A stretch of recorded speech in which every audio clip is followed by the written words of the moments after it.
as you normally would. I'm going to type in the phrase, "Hello World,"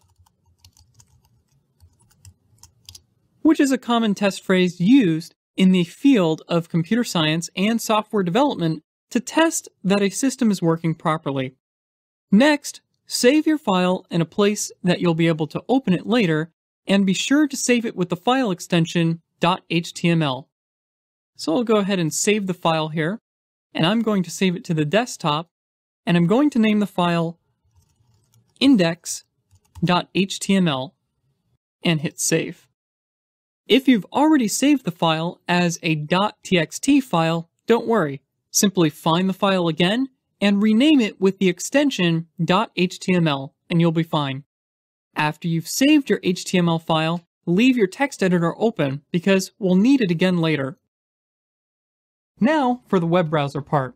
A web browser is a program that allows you to view web pages and browse the web. If you use Windows, the browser that came with your computer is called Internet Explorer. There are other alternative browsers that you can use, such as Google Chrome or Mozilla Firefox, but we'll talk about that later. If you're on a Mac, the browser that came with your computer is called Safari.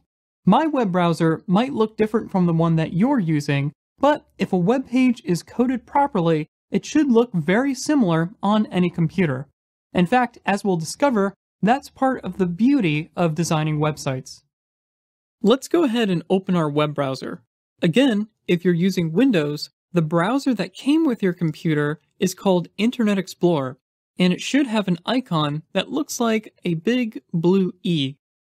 If you're using a Mac, the browser that came with your computer is called Safari, and it has an icon that looks like a compass. If you typically use another browser, like Firefox or Google Chrome, those will work fine as well.